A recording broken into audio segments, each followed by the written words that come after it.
अरे दिन में कुछ दिन निपटाऊंगा। तो इधर जब बात फैल गई कि भगवान ने इसके भाई को मार डाला और मरी छीन ली, तो कलंक लगा भगवान को। तो भगवान कैसे सुन लेते, और भगवान की बड़ी द्वारका में बुराई होने लग गई। जो कि बुराई वाले होते किसी को नहीं छोड़ते, भगवान को नहीं छोड़ा तो हम लोग को क्या छोड़ेंगे। एक निंदक लोग होते सबको नहीं छोड़ते।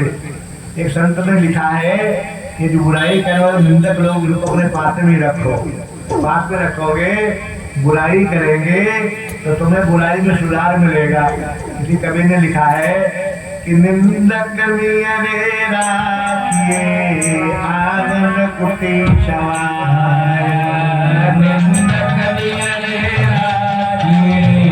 आंगन कुटी सवार, बिन साबुन पानी बिना निर्मल करे सुभाया, बिन साबुन पानी बिना निर्मल करे सुभाया।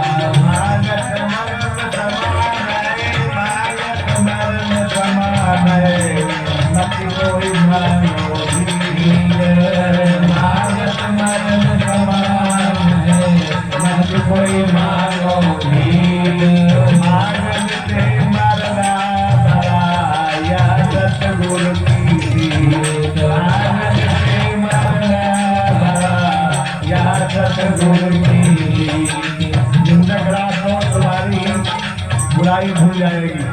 और जो मांगता है मरने के समान है, कभी मांगना नहीं चाहिए।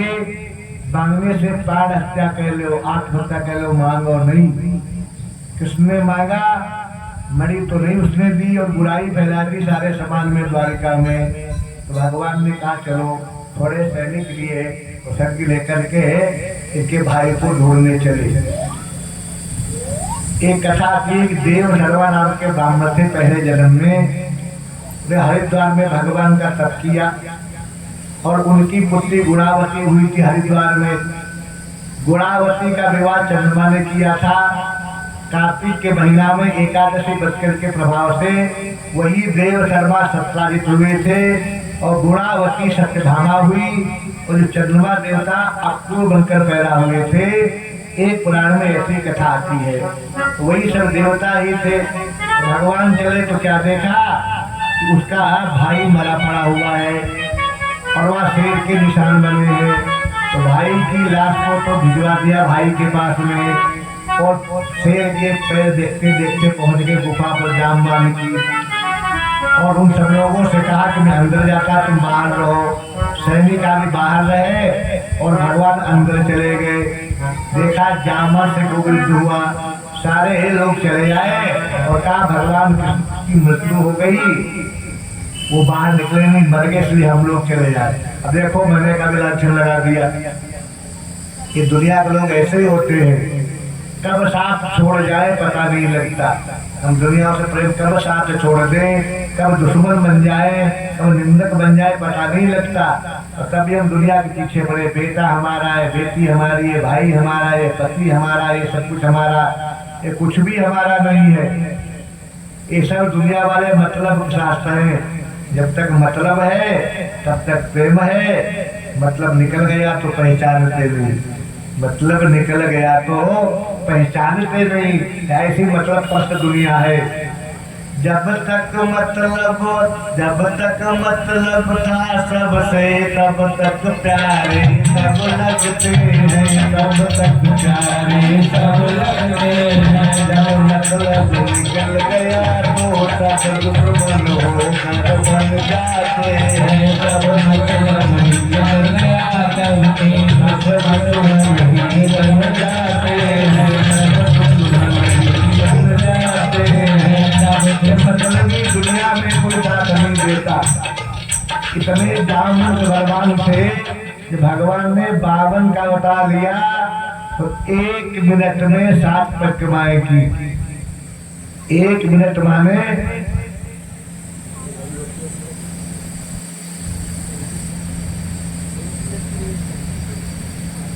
यानी 24 मिनट में, एक घड़ी माने 24 मिनट, लेकिन यहाँ लिखा 1 मिनट में ही 7 परिक्रमा की बावन भगवान की इतनी जोर घूमे कि 7 परिक्रमा 1 मिनट में हो गई, ऐसा बलवान।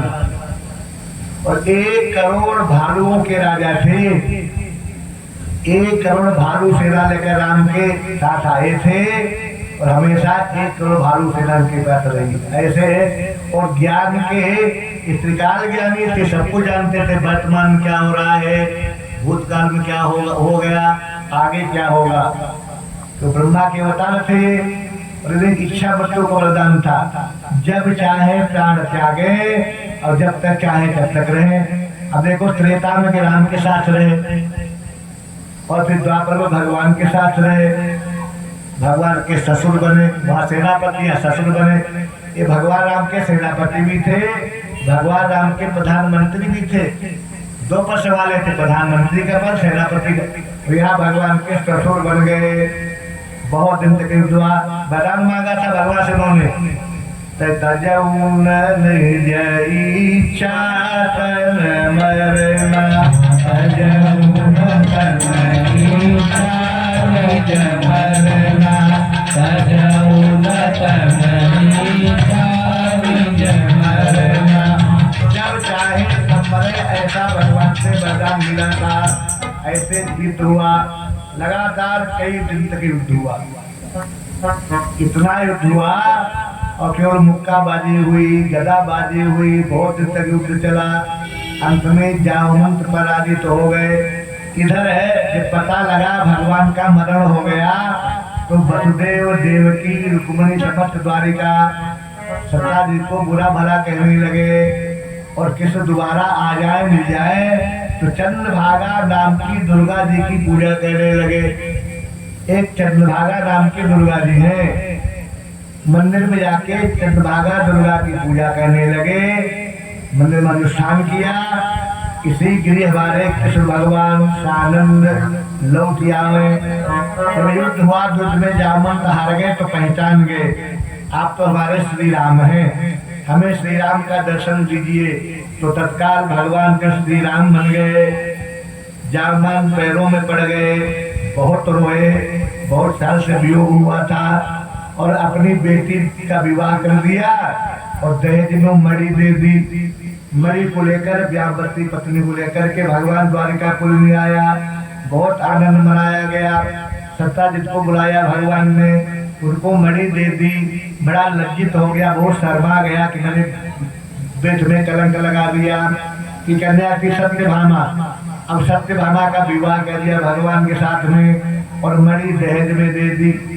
भगवान के 3 विवाह हो गए, पहला रुक्मिणी का, दूसरा जामवती का, दूसरा सत्यभामा का। तो भगवान ने कहा मणि में नहीं लूंगा, तुमने कलंक लगाया, अब दहेज में मणि नहीं चाहिए, अपने पास रखो। तो भगवान ने मणि वापस कर दी। जब कहा तो दिया नहीं, मणि का क्या होगा। इस प्रकार है, जब दोनों रानियां घर में आई, सबसे पहले तो रुक्मिणी जी आई, बड़ा उत्साह मनाया गया। भगवान के विवाह का कहना प्रारंभ हुआ, लगातार विवाह हो रहे हैं। आई थी प्रथम जाम्बवती, उनका घर घर उत्साह हुआ, उनका घर घर उत्साह हुआ। आई थी प्रथम जाम्बवती, उनका घर घर उत्साह हुआ, उनका घर घर उत्साह हुआ। दूसरे सब जज कर मागी का हुआ, दूसरे सब जज कर सत्यभामा जी का हुआ, सत्यभामा का हुआ, सत्यभामा का हुआ। भगवान के 3 विवाह हो गए।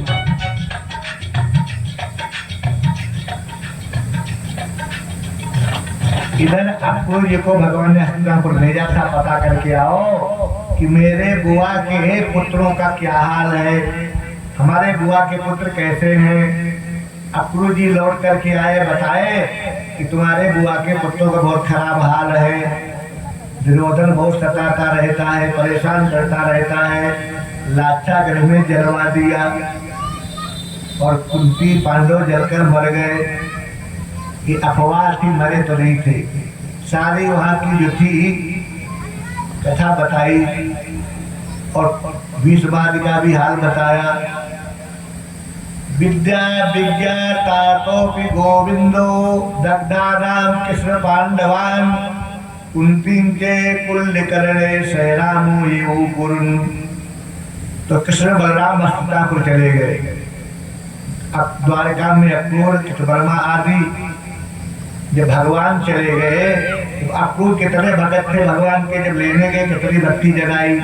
अब यहाँ अक्रूर का भी मन खराब हो गया। भगवान के हस्तिनापुर जाते ही अक्रूर कृतवर्मा दोनों ने गड़बड़ पैदा कर दी। दोनों सत्यधनुआ के पास गए, बोले मणि तुम सत्ताजीत से छीन क्यों नहीं लेते? और सत्ताजीत ने अपनी कन्या को तो विवाह कर दिया, रिश्ता जोड़ लिया और उसको छीन लो मणि। तो सत्यधनुआ अक्रूर कृतवर्मा के बहकाव में आ गया और सत्ताजीत का वध कर दिया, मणि ले ली।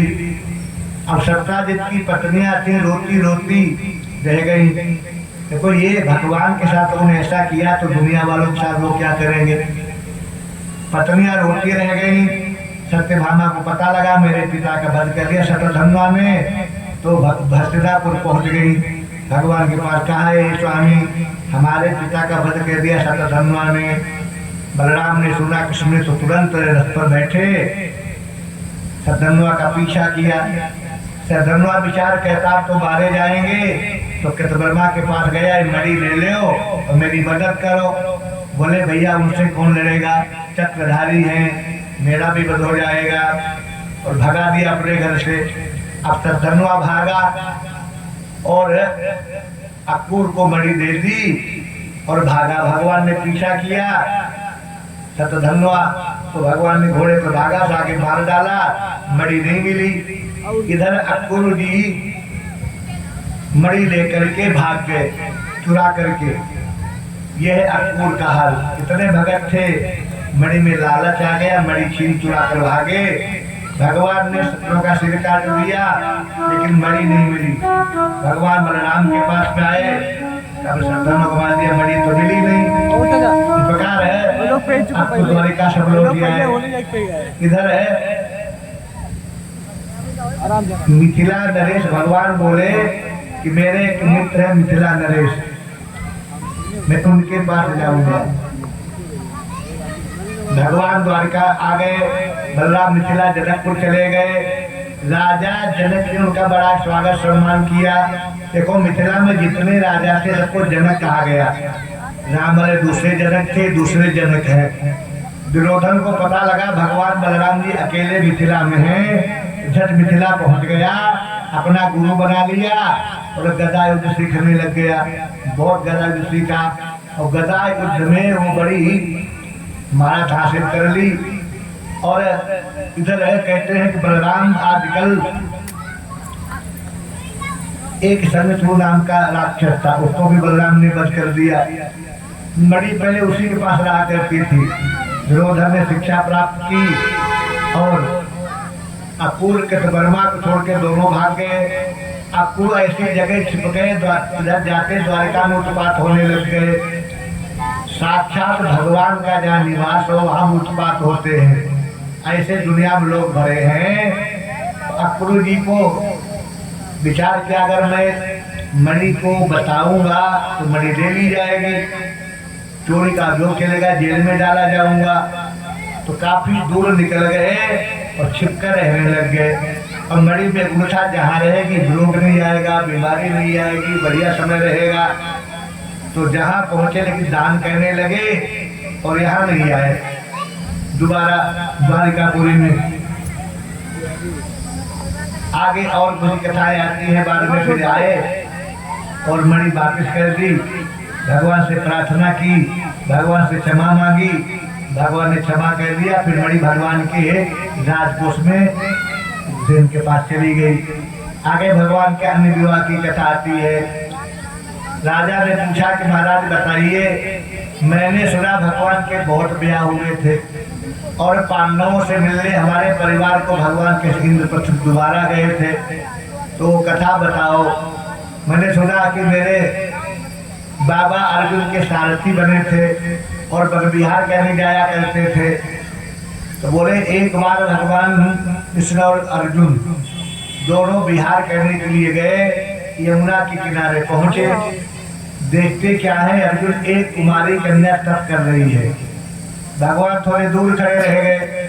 अर्जुन से कहा पता लगाओ ये कन्या कौन है।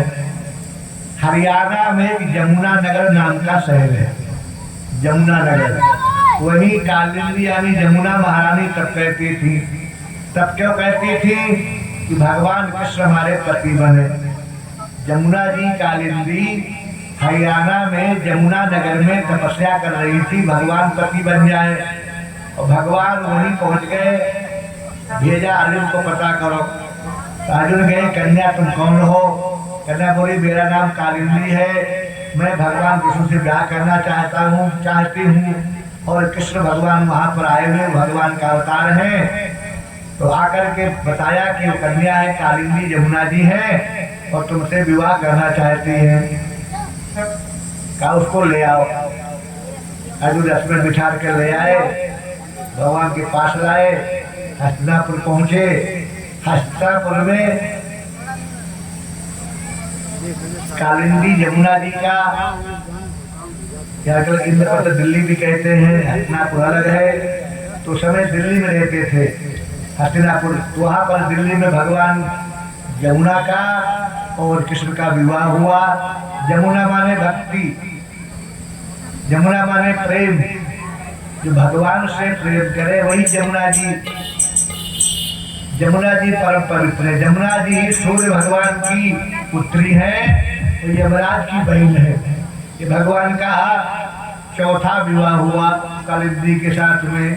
जय जय जय महारानी यमुना, जय जय जय महारानी यमुना, जय जय जय महारानी यमुना, जय जय जय महारानी यमुना, जय जय जय पटरानी यमुना, जय जय जय पटरानी यमुना,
भगवान का विवाह हुआ। अगला विवाह भगवान का अवंती के राजा से बिंद अरविंद। अवंती माने उज्जैन, उज्जैन के राजा से बिंद अरविंद। इनकी बहन थी मित्रवंदा। ये सब जितनी राजकुमार बड़ी परम सुंदर थी, विश्व सुंदरी थी, सब देवताओं की अवतार थी। पहले वरदान मांगा था भगवान पति बने, तो भगवान राम ने तो नहीं वो वरदान पूर्ण किया। तो अगले जन्म में तो सभी वो वरदान की प्राप्ति भगवान करा रहे हैं, सबको अपनी पत्नी बना रहे हैं। तो मित्रवंदा श्री कृष्ण को चाहती थी कि भगवान कृष्ण हमारे पति बने।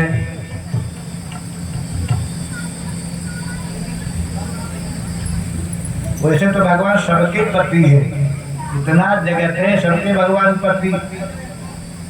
देखो अग्नि की पत्नी के नाम है स्वाहा। अग्नि की पत्नी स्वाहा ने तपस्या की भगवान नारायण की कि हम भगवान की पत्नी बने, और तपस्या के बाद में वही नंदनीति बनी जो आगे चलकर भगवान की भी पत्नी बनने वाली है। तो मित्र अमित अरविंद ने देखा हमारी बहन भगवान से प्यार करती है तो रोका नहीं और भगवान के साथ विवाह कर दिया भगवान के साथ में। तो मित्र वृद्धा भगवान की अग्नि महारानी पटरानी बन गई। अग्नि कसाते राजा थे कौशल माने अयोध्या के राजा, लेकिन कौशल माने छत्तीसगढ़ को भी कौशल देश कहते थे।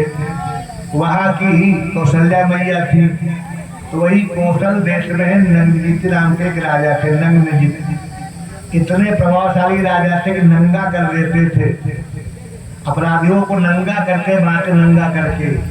नंगे के दौर थे तो धन संपत्ति छीन लो, घर मकान छीन लो, अपने आप नंगा हो जाएगा। एक कपड़े उतार लो तो नंगा हो जाएगा।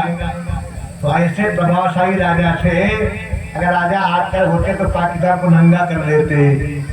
ये राजा आज के जमाने में होते तो पाकिस्तान को नंगा करके खूब नचा के मारते पीटते। तो इनकी बहन एक कन्या थी सत्या। सत्या भागवत में लिखा हुआ है, इनका बहुत बढ़िया वंश था। कौशल के कल कई बताए गए। तो इन्होंने राजा नंदजीत ने अपनी कन्या का विवाह भगवान कृष्ण के साथ कर दिया। बड़ा बढ़िया। एक शर्त लगाई गई, एक यहाँ नियम था क्या, 7 बहुत बड़े बड़े बैल थे, भारी भारी बैल 7। इन 7 बैलों को एक साथ नथ दे तभी विवाह होगा। यहाँ अर्जुन भी थे, कर्ण भी थे, दुर्योधन भी था, विश्व के सारे राजा थे। कोई बैलों के पास जा भी नहीं सका। जब कोई नहीं गया तो भगवान ने 7 रूप बनाए, 7 बैलों के पास पहुंच गए, 7 को पकड़ लिया और 7 के नाक में नकेल डाल दी, बंधन में बांध लिया। 7 बैल बकरा बन गए भगवान के सामने। ऐसे बलवान थे हमारे कृष्ण महाराज। सत्या का विवाह हो गया। विवाह पत्नी को लेकर अपने आगे संगत पूर्ण हुआ। बोले नंदनीति की जय, सत्या महारानी की जय। अगला भगवान का विवाह हुआ और दहेज में बहुत कुछ दिया गया। इतना दिया गया कि भगवान लाने में थक गए। पहले दहेज मांगा नहीं जाता था, बिना मांगे दिया जाता था। आप दहेज देना लेना पाप नहीं है, खराब नहीं माना गया। दहेज मिल जाए बिना मांगे वो तो ले लो, तो मांग के ले तो अपराध है। भाई किसी के पास नहीं है, कहाँ से देगा। हमारे यहाँ लड़की को रत्न कहा गया, कन्या रत्नम प्रासु। तो सुंदर कन्या दे रही है तो फिर धन की क्या जरूरत। तो बहुत धन दिया राजा नंदजीत ने। यहाँ लिखा है नवनाग सहस्राणि नागा चतुर्गुणान रथान तथा चतुर्गुणान नश्वान चतुर्गुणान नरान। यानी जामाता को हजारों गायें, हजारों दासियां, हजारों आभूषण सोने के, हजारों वस्त्र रेशमी, 9000 हाथी, 9 लाख रथ, 9 करोड़ घोड़ा, 9 अरब सेवक दिया, सेवक दिया, 10 दासी दिए। अब कब लक्ष्य कहाँ होंगे। तो समुद्र डालते ही नहीं, द्वारिका बढ़ती जाती थी। ऐसी द्वारिका थी जितना प्रजा बढ़े द्वारिका अपने आप बढ़ जाती थी, इतनी बड़ी हो जाती थी। अपने आप नए महल बढ़, ऑटोमेटिक सिस्टम था, अपने आप महल बढ़ जाते थे। और 9 अरब घोड़ा के लिए घोषाल कितनी बड़ी चाहिए, सारों लगाए लो। 9 अरब घोड़ा रखे जाए तो घोषाल कितनी बड़ी चाहिए, सब दिया, लेकर आ गए। और ये अगला विवाह भगवान जी का हो गया। आगे भगवान का अगला विवाह होता है। भगवान की एक बुआ थी सुतकीर्ति, उनकी पुत्री थी भद्रा। ये मद्राधिपति की पुत्री भद्रा के साथ विवाह हुआ। मध्य देश के राजा की पुत्री लक्ष्मणा से विवाह इनका हुआ। लक्ष्मणा मध्य प्रदेश की थी, ये पिता का नाम था भयसेन। तो भद्रा के साथ विवाह हुआ, लक्ष्मणा के साथ विवाह हुआ। ये भगवान की 8 पटरानियां हो गई। ये 8 पटरानियां क्यों बनी? अष्टधा प्रकृति ही भगवान की 8 पत्नी बनकर आई। अष्टधा प्रकृति क्या है? भूमि रापो नलो वायु खम मनो बुद्धिरेव च अहंकार इति में भिन्ना प्रगतिरष्टता। पृथ्वी, जल, वायु, अग्नि, आकाश, बुद्धि, अहंकार, ये 8 देवियां जो हैं भगवान की पत्नी बनकर आ गई। एक कथा रामायण में आती है, मित्रवंदा, नग्नजिति, भद्रा, लक्ष्मणा। ये पहले कौन थी? भाव तुम्हें रामायण की बात बता रहा।